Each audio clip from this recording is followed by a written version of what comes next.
today I'm going to make what I call the ultimate cheesecake. So for that, what you need is 1.5 cups of biscuits, such as digestive cookies, graham crackers. I'm using Hobnobs. So 1.5 cups is roughly 12 Hobnobs or 12 digestive cooked biscuit pieces.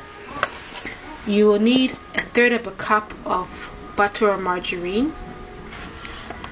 You will need between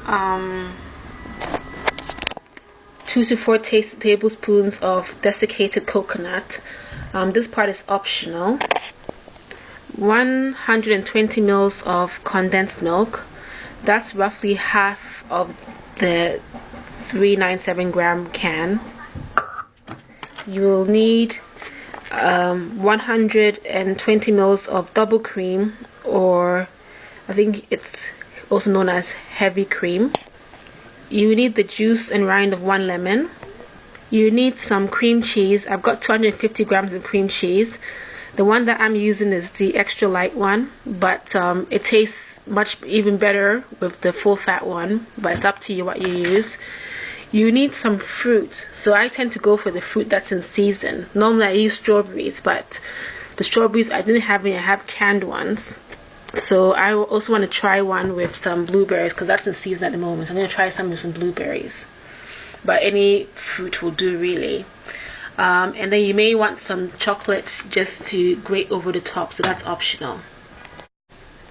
Okay, so the first thing to do is to mash up the biscuits. So the way you can do this is either put it in a plastic bag and use a rolling pin just to break it into smaller crumbs, or I'm going to use a food processor just to blitz it quite quickly. Okay, so I've actually mashed up the Hobnobs, and so I'm going to add the desiccated coconut to it. Like I said, it's optional if you don't want to add that to it, but it makes it have a different taste. Okay, so once you've added the coconut, just mix it in with the biscuits. Okay, so I've mixed the coconut with the biscuits, and the next thing to do is melt the butter and add the melted butter to this mixture. Okay, so I'm just adding the melted butter to this, and then just make sure you thoroughly mix it together. So that's been mixed well. You can actually smell the coconut coming out of this. Obviously, you want the base to have more of a coconut flavor. You can add maybe 6 tablespoons, but I think 4 tablespoons should be fine. Okay, so now it's time to spoon the base into a tin. You can use a cake tin, but I've got a disposable tin that I'm going to be using.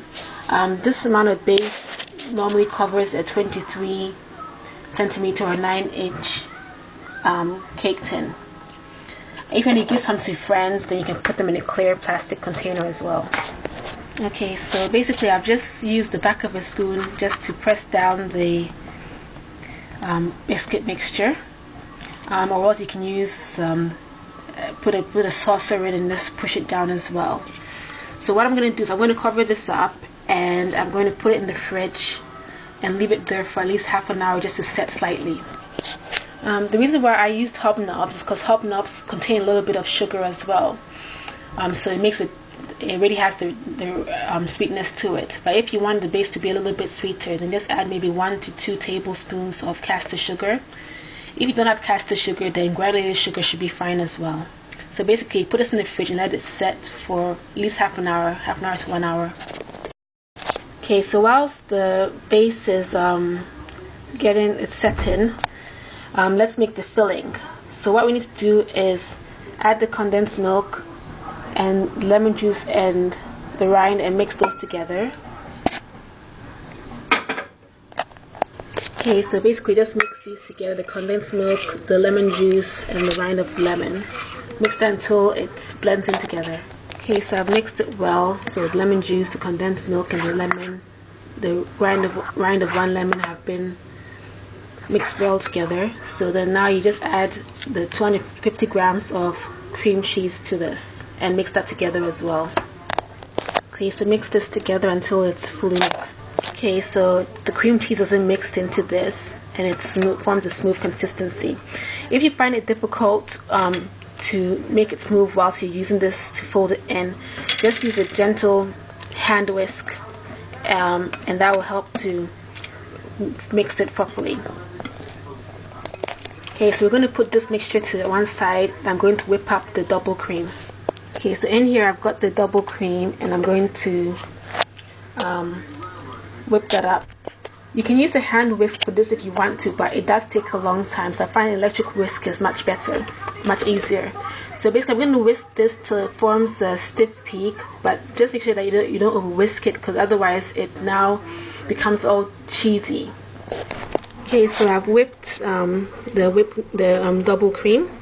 Like I said, make sure that you don't over whip it, because it does curdle and form cheese. So now what I'm going to do is gently fold the double cream into this cheese mixture. Yeah, so basically just gently fold this in together. Okay, so basically the mixture is now smooth.